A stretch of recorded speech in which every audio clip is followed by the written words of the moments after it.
시청자 여러분, 안녕하십니까? 여러분의 경제적 통찰력을 길러주는 경제아카데미입니다. 지금부터 오늘의 경제아카데미 방송을 시작하겠습니다. 오늘은 2020년 2월 11일 조선일보. 오늘의 제목은 우한 폐렴 확산, 들끓는 민심, 발병 2달 만에 병원 찾는 시진핑이라는 제목을 가지고 살펴보도록 하겠습니다. 우한의 비극. 실제 중국 정부는 어려진 수천 명을 우한에 투입하고 있지만 우한 상황은 개선되지 않고 있다.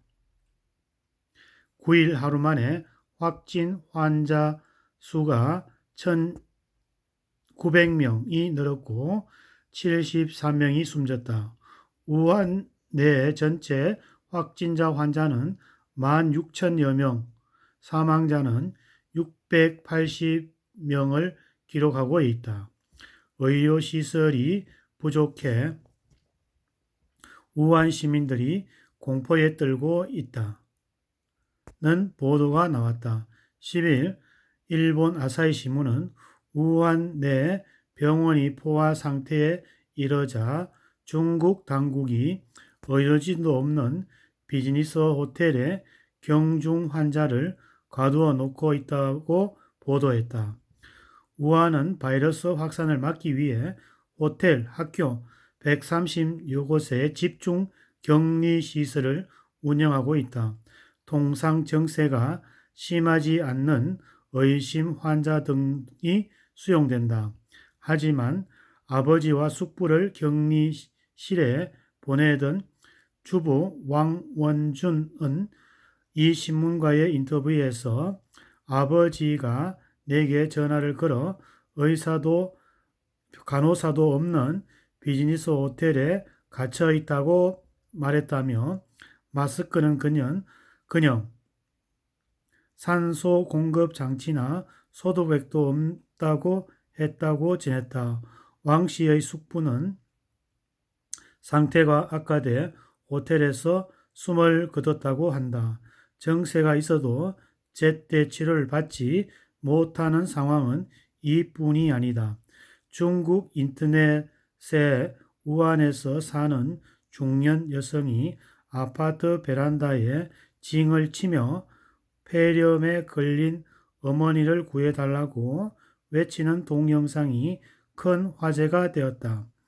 중국 매체인 남방도시보에 따르면 리리나라는 이 여성은 어머니가 열이 나자 지난 5일 어머니와 함께 진료소를 찾았다.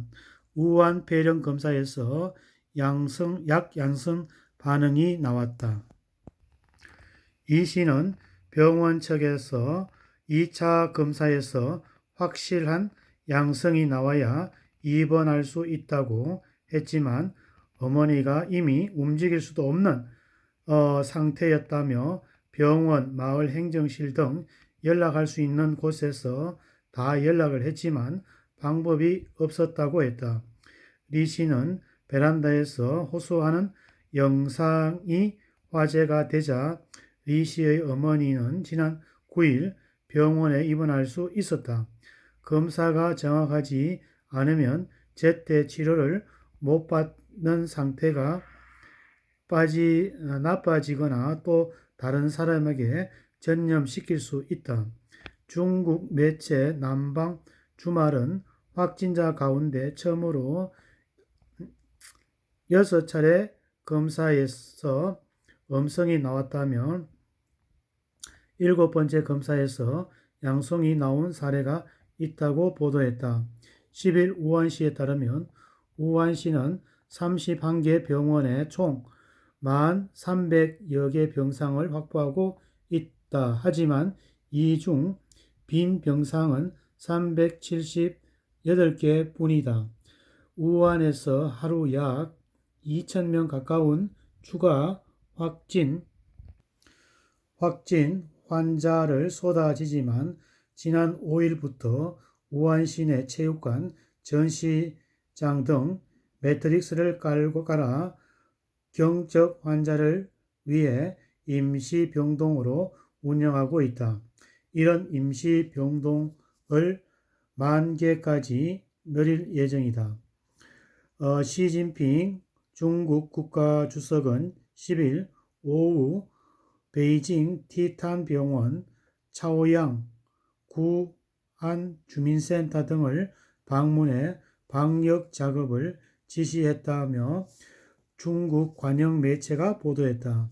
시 주석이 우한 폐렴 사태가 시작된 후 현장을 찾는 건 처음이다.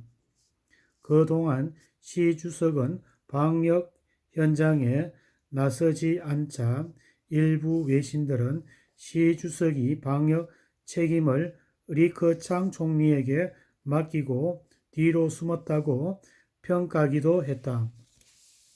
이 총리는 지난 1월 27일 우한을 방문하기도 했다. 시 주석은 우한에 가는 대신 이날 베이징에서 우한을 화상통화로 연결해 우한 의료진을 격려했다. 중국 공산당 기관지 인민일보 소셜미디어 계정에 시 주석이 마스크를 쓴 채 베이징의 주민센터에서 체온을 측정하는 사진 위에 우한으로 달려간 의료진을 칭찬하는 논평을 실었다가 해당 논평을 삭제하기도 했다. 중국 당국에 따르면 우한 폐렴으로 인한 중국 내 확진 환자는 전날보다 2,974명 증가한 4만 명이 넘어섰다. 사망자도 전날보다 96명 증가한 909명으로 집계되었다. 오늘은 들끓는 민심, 발병 2달 만에 병원을 찾는 시진핑이라는 내용을 가지고 살펴보았습니다. 오늘의 정보가 여러분의 발전에 도움이 되기를 기원합니다. 우리 경제아카데미 TV는 당신의 성공과 행복을 응원합니다. 지금까지 시청해주신 시청자 여러분 감사합니다.